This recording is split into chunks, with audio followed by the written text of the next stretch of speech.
Welcome back to Smarten Up the Podcast. I am Sefra Alexandra, Seed Huntress, here today at the site of a Bob Ross painting. Joe and the Colonel and Johnny are not with me. They're out social distance canoeing. But today we're bringing you a great interview from Logan Aldridge. At 13 years old, he lost his arm. What did he do with that adversity? He's done amazing things. He's created educational content and been a mentor to a ton of adaptive athletes. Just because you're facing adversity doesn't mean it has to control your destiny. So enjoy this episode and we'll have a chat after. This episode of Spartan Up is brought to you by 511, the official plate carrier sponsor of the 2020 Spartan Honor Series and Stadium events. 511tactical.com.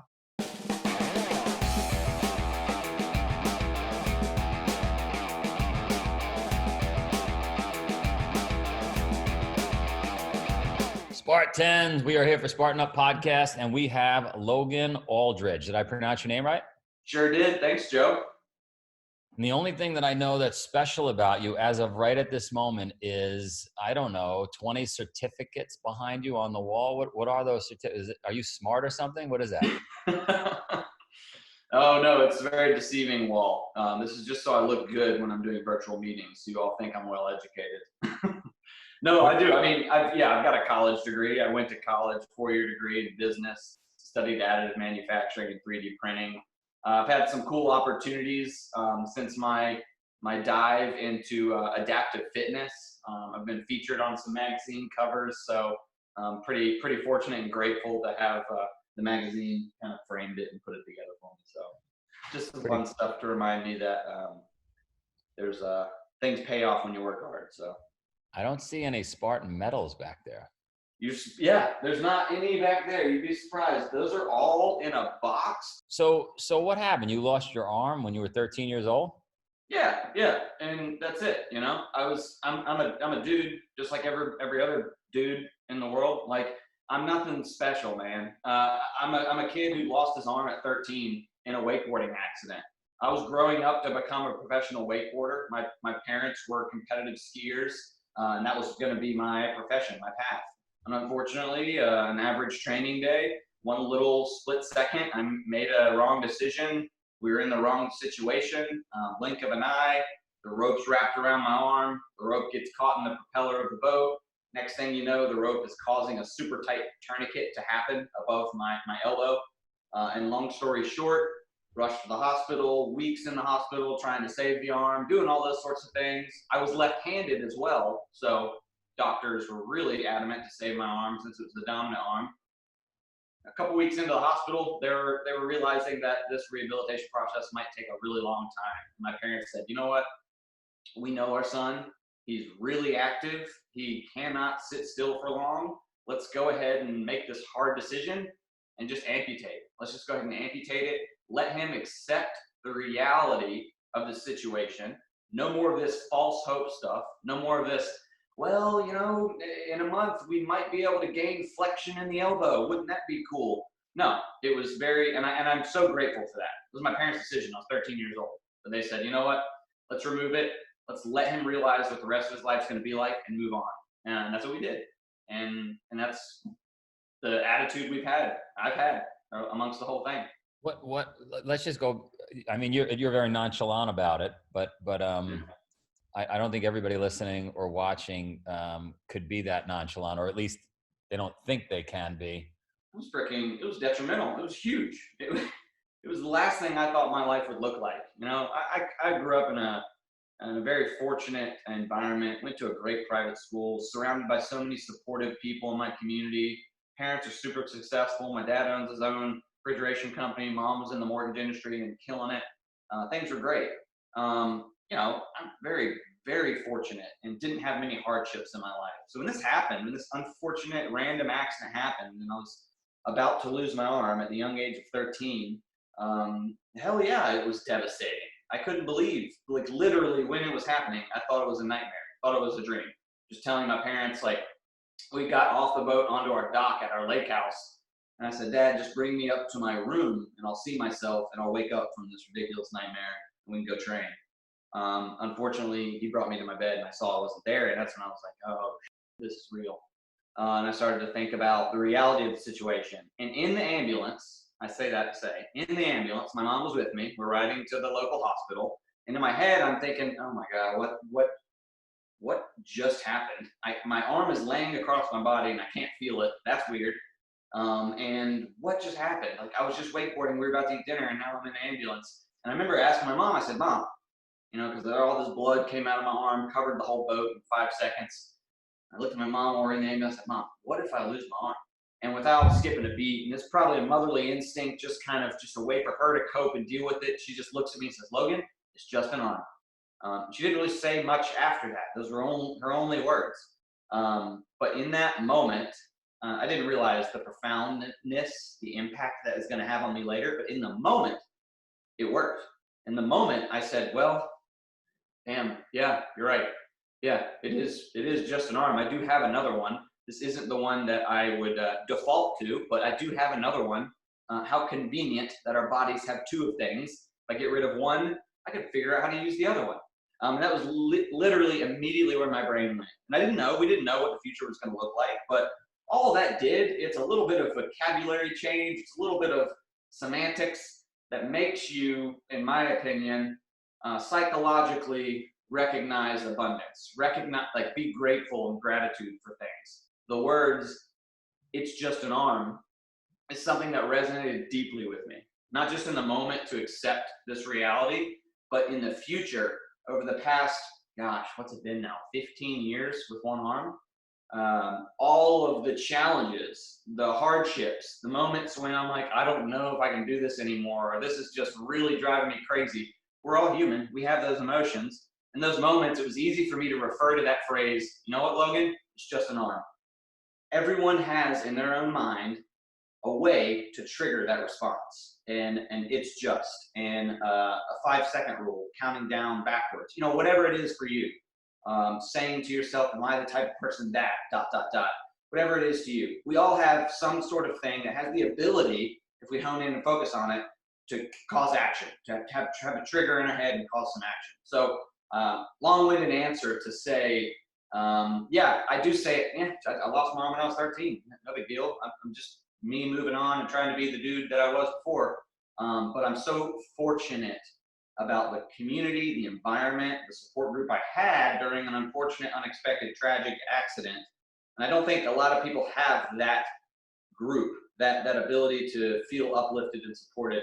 And frankly, I think that's a reason why it's so cool to do things like these podcasts where we talk about resilience and grit and personal development and mindset, because there's more abundant resources for people to feel supported and encouraged now than ever. I love it. I love the answer because I talk a lot about changing your frame of reference. And it's very much the movie 300. The scene is they're in Thermopylae. By the way, this is the 2,500 year anniversary of that battle in Thermopylae. And they're holding off the Persians. And the Persians, the story goes, send over like 10,000 arrows. And it completely darkens the sky. And they are facing an impending death. How the fuck do you battle 10,000 arrows on their way to you? And one of the Spartans says, well, I guess we'll fight in the shade today, right? And so it's really the way you frame things in your mind, right? And so for me, when I'm suffering, and knock on wood, I haven't suffered like that, where I wrapped a rope around my arm. But I say to myself, well, it could be worse, right? I could be in Siberia. It could be snowing. It could be 135 degrees. And when I can't find anything that's calming me down, I said, well, I could be dead. I'm not dead. Absolutely. It's where we allow our minds to focus. Just that example with the arrows, and I guess we'll fight in the shade. It's a classic example of fixed versus growth mindset. What can he really control? He can't control arrows and whether it blacks out his vision and ability to see. But what he can control is his action and ability to fight, and what his team, what the group will do. And so I guess we will fight in the shade. It doesn't change the fact that we're going to fight. For me, it doesn't change the fact that I'm going to be fit and I'm going to try to do wakeboarding, obstacle course racing, CrossFit, whatever it is that I find personally I'm into. The deterrent or the interest does not come or stem from having one arm and finding what I'm capable of doing. It's just things I'm interested in. and I'll figure out the rest later. You know, everybody talks about this idea of ready, aim, fire. And I don't like it. I think it's archaic in the sense, you know, probably 100, 200 years ago, you and I are out on the battlefield and we had like a few bullets in our pouch and we had a bunch of gunpowder and it took us 3 minutes to load. Like, you did not want to mess up a shot. So you got to get ready. You got it, right? Or you're chopping down a tree. It's pretty hard to get an axe back then. So you measure as Abe Lincoln would say, measure 5 times, cut once, or chop once, right? So, but today the world moves so fast, like, fire first, get ready, and then aim, because otherwise you're sitting around thinking about stuff, talking yourself out of stuff, right? Analysis paralysis. I completely agree, and can recall numerous examples throughout my life, and really even in this past like 5 years in this fitness space, where that has absolutely been my ethos, my driving action into the things I've tried to do and I've been interested in. And I think you've witnessed too, with the growth of Spartan and within your organization, this community of adaptive athletes. There is no example, there is no template or way to say, okay, this is how it's done. That person did it, I can do it. Now, there is a ripple effect. There is this encouragement, inspiration of seeing someone complete an object, an obstacle, a task, a Spartan race, whatever, that has some sort of permanent impairment that is profound and inspiring and may have driven, you know, me or another guy or girl who has one arm and seeing somebody in a wheelchair to compete. But like, it's never been done before. So they're trying to really, like you said, I'm shooting first and then acting later. I'm using myself as a test dummy to see what I can and can't do, taking detailed notes and learning deliberately from it, but there's nobody to really reference. And so we have to invent a wheel that was never there before. And then adjust along the way. You'll see your platform empowers that sort of population to come in and have a new purpose or new opportunity that wasn't there before. Spartans, we'll get right back to that episode in a minute. We want to take a short break and talk about this week's sponsor, 511 Tactical. 511 Tactical, that's a company I know well. That's a company that many military guys, hunters, outdoorsmen, anybody who's outside knows 511. If you could see me, and I hope you can, I got my 511 shirt on. I've got my 511 pants on. I went on a safari to South Africa a couple years. I loaded up. I went out back to Africa for some work. Again, I loaded up on the gear. It is phenomenal. It's the best gear out there for shirts, pants, anything tactical. But I tell you, for Spartans, a lot of you will want to get the 511 Tech plate carrier. And that's going to be incorporated into competitions at Spartan during the Honor Series and the stadium venues across the 2020 season. Look for the 511 pop-up tent at these events for the exclusive gear, the purchases, and the giveaways. The 511 will also host a Spartan workout tour at selected 511 retail stores. This episode of Spartan Up is brought to you by 511, the official plate carrier sponsor of the 2020 Spartan Honor Series and stadium events. 511tactical.com. Supposedly you went from wakeboarding to lifting weights? I went from wakeboarding, losing my arm, and saying, all right, if I'm going to have one arm, this one arm is going to be bigger than any dude's 2 arms. It's going to be freaking huge. So bicep curls, tricep extensions. I was like, I'm going to be a freaking bodybuilder and just be massive. So that, yeah, you might see me and have one arm, but that one arm's going to be jacked. I quickly realized that that wasn't the functionality sort of physique I was looking for. And frankly, I'm too ADHD, I guess you would say. I'm all over the place all the time. That when I started entertaining this idea of constantly varied functional fitness, running, lifting weights, all the mixed modalities, it was very appealing.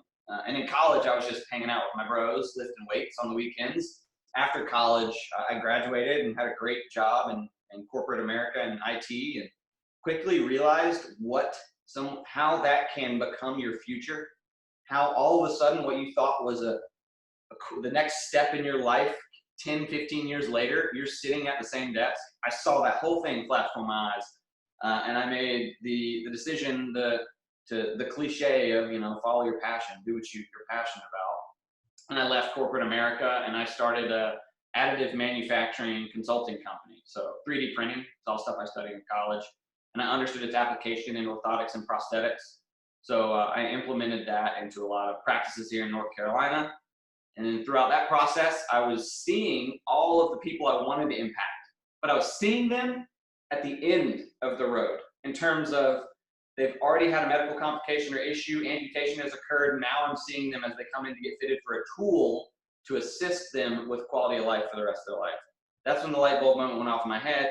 And I said, I am seeing what I thought was going to be people like me suffering an accident, doing something active. Not at all the case. 95% are from diabetes. This is all preventable if they understood the value of health, wellness, and activity. So the script really flipped for me when I thought additive manufacturing, 3D printing innovation was the solution in orthotic and prosthetic design. I realized that my true passion, the way I wanted to make and affect change, was before that happened. So in the fitness, in the health and wellness. So that's when I decided to use myself as a test subject, a guinea pig, and I would always, every day, I would make sure I learned something. I observed something about, I made sure that every day I read an article or studied some PubMed case study about either spinal cord injury or amputations and their ability to gait analysis or something. I wanted to learn something, not just relevant to upper extremity one-arm people, but to this bigger group of people that are being affected, and how I can help and assist in the gym, in fitness. The biggest thing for me that I reiterate is quality of life. We all train for our own reasons. We want to look good naked. We want to be able to run on the beach with our kids, whatever it may be. For individuals with permanent impairments, i.e. adaptive athletes, we train for the most part, I can't speak for everyone, but for quality of life, for real world transference. You know, if I'm able to push something over my head with one arm, well, it makes it simple in life to balance and hold a box and carry that and put it up on a shelf. I'm more equipped to do so. So I started to have these light bulb moments where you realize the functional training is far more beneficial for somebody with impairment than it is just for saying, yes, it's functional. Oh, it'll help you in the real world. You got to squat to sit and stand and get off the toilet. It's all true, but man, you talk about a seated athlete, someone bound to a wheelchair who doesn't know how to transfer out of their wheelchair. If they do, they need help to get back in it. And you take them through training, and through adaptive training, you make them realize that their burpee is the ability for them to get out of their wheelchair, lay on the ground, sit back up, and get back into their wheelchair. You have drastically changed the quality of their life. Forget fitness, forget abs and biceps and all that crap. You have changed their life. And that, frankly, I tell this example all the time, still gives me goosebumps because I've watched it happen in my own gym. We watch it happen all over the world in functional fitness, and it attributes to opportunities that they can demonstrate their ability in Spartan races, in the Para World Championships that we had. So now we're highlighting and showcasing the high functioning adaptive individuals. So those who have been sitting on the couch and frankly, culturally, societally been told that's the way they should be. Now they realize it's not. And then there's people out there that are charging and not accepting the expectation and making the change. So I say that to say thank you for being one of the leaders to provide the platform amongst Spartan. And frankly, my life's work and mission is not to get recognized for the things that I do in sport and athletics. It's not to be on this podcast and talk about what Logan can do or what Logan has accomplished in the past or wants to do in the future as an athlete, but it is absolutely about spreading the awareness and opportunity for adaptive education and training. That's where my heart lies. That's ultimately what my life's work has been leading up to as someone with one arm, speaking and trying to tell these motivational, inspirational stories. It's to realize that there shouldn't be some special case scenario for seeing me do a Spartan race with one arm when I do the rig. That should be normal. There should be no difference between an elite individual and an elite adaptive individual. That's my mission that I'm hoping to change in my lifetime. And if I don't do it in my lifetime, leave a legacy where people take this on to the next level. And that's why Adaptive Training Academy exists, to be an education platform. More trainers, coaches, and athletes are prepared for the inevitability when an adaptive athlete shows up at their facility or at their event or to their workout. A lot of people, I mean, it's no different really. Like people, when we ask them around the globe, like, what do you need help with? Do you need help with community? Do you need help with motivation? Do you need help with fitness? By and large, everybody says, Joe, I need motivation. And so when I listen to you talk about changing an adaptive athlete's life, really what you're doing is you're showing them what's possible, right? Like you're stretching them, going down, doing a burpee, getting back in the chair. That's a stretch. That's something they didn't even think about, right? And so when we get somebody out on our course and they complete it and they're like, holy smokes, I didn't know I could do that. I felt good. I pushed my boundaries. I'm going to quit my job and start a business. I'm going to get back with my husband. I'm going to stop drinking, whatever it is. How do you think about motivation? How can we motivate people, at scale? I don't really know what that word even means to a lot of people, and I don't know how you motivate other people. I think you tell stories, you show examples, and then you leave people the opportunity to find their why. Like, why would they need to be motivated? Like, I've spent the past 15 years as a professional motivational speaker, talking to audience ranging from business professionals, business owners, to 5-year-old kids, the whole spectrum in between, from religious groups to sports teams. And the motivation part is never what I focus on when I speak. I just try to instill stories and a lot of truth. And I think there can be a ton of motivation from just hearing the harsh reality of people's stories. And sometimes a story that doesn't have a motivating factor can absolutely encourage someone to not be like that. So an unmotivating story can be very motivating. And I think at large, people just need to realize that we as a global race are far more capable than we believe. And that's an esoteric concept of pursue your potential. You have more than you think you can in the tank or whatever. But you've got to, what a perfect time. I don't know when this podcast will go live or be produced, but this whole moment of COVID-19, what a classic example of recognizing the way in which we as a global race should and could come together, and how we are far more capable than we believe. Like, this is more of a motivating time than ever because of the pandemic. I think it's the most encouraging time we've ever been in. And don't even get me started on the rabbit hole. Like, this is the greatest time we've ever lived. Like, the world is better than it's ever been. Let's go down the rabbit hole. Is it true you could not bench press, but deadlift 500 pounds? Yeah, I could, deadlift that. I could put 200 overhead, could squat clean 250. But it's not like, they're not real weights, right? They're styrofoam? What's the difference on a scale? Yeah. 500 pounds. How long did it take you to build up to that? I don't know. It wasn't like a goal. It wasn't like, okay, that's what I'm going to go for. It was just, it's just kind of, I don't know. I weigh 160 pounds. It doesn't make sense to me. I don't know how I can deadlift 500 pounds, but. You know what it might be? You tell me. The wrestling coach at Cornell is a buddy of mine. His dad was one of the first guys to land on Normandy Beach, World War II.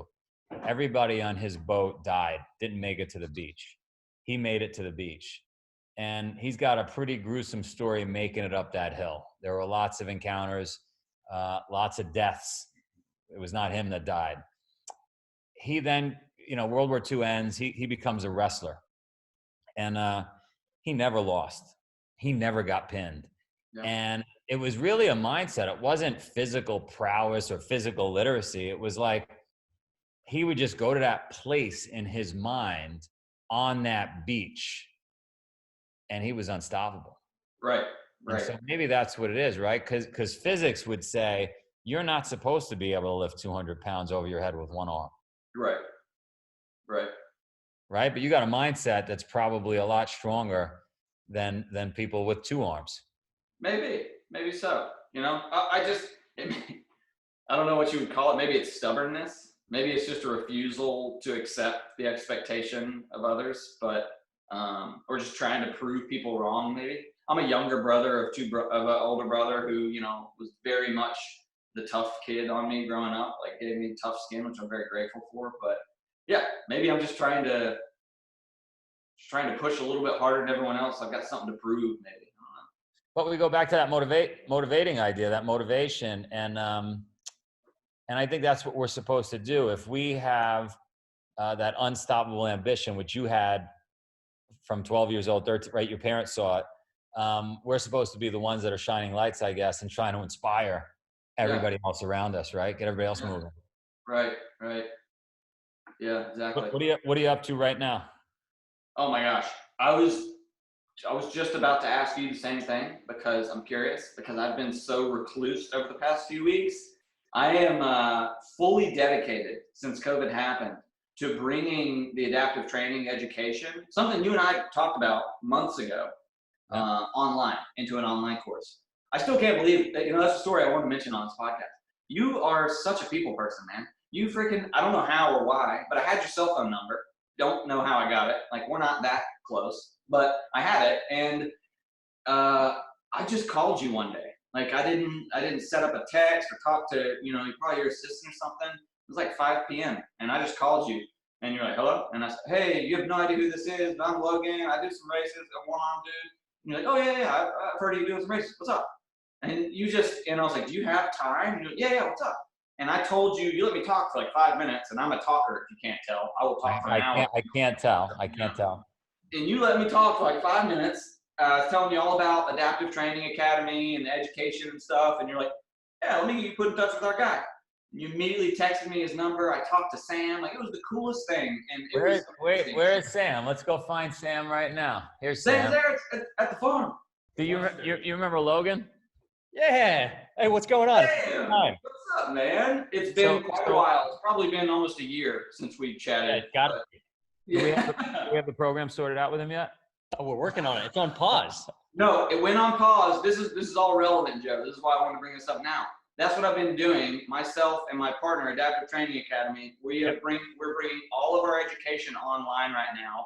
I'm not sure when this podcast launches, but our course launches May 3rd, so beginning of May. It's live. It is available for trainers, therapists, everything in between. It's adaptive and inclusive training. So we teach you how to work with adaptive athletes one-on-one and in a group setting. You don't have to have any previous experience, or you can work with adaptive athletes all the time. And what we would love to do, Joe, I wanted to mention this on the podcast, is talk about bringing this to Spartan training within your platform for Spartan athletes amongst the Spartan continuing education programs to make sure athletes know how to conquer obstacles on the course and in life.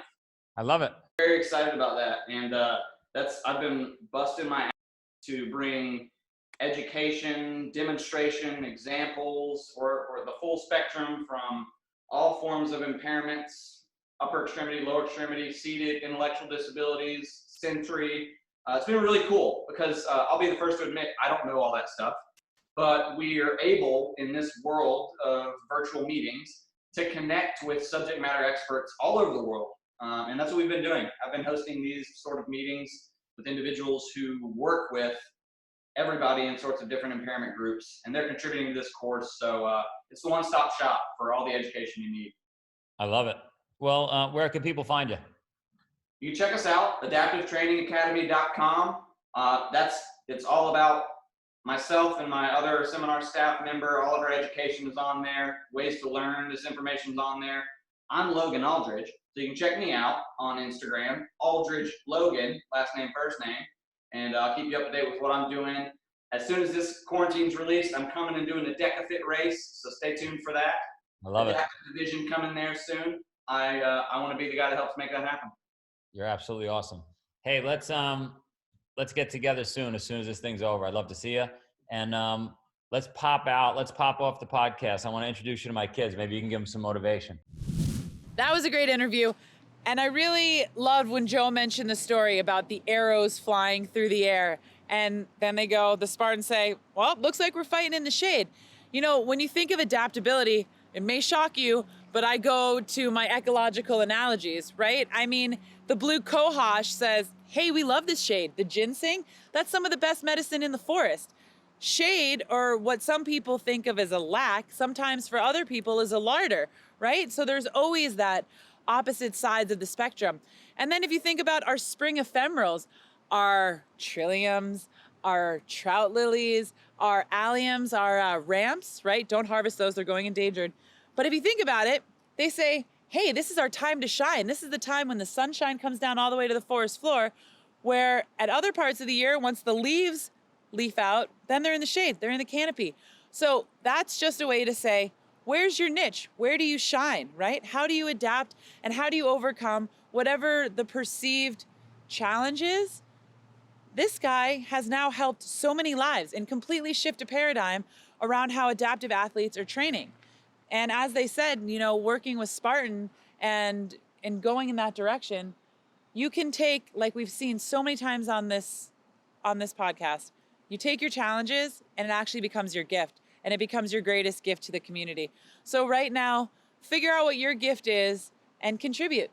And make sure that you subscribe. Follow us on YouTube or wherever you listen, and on Instagram at Spartan Up.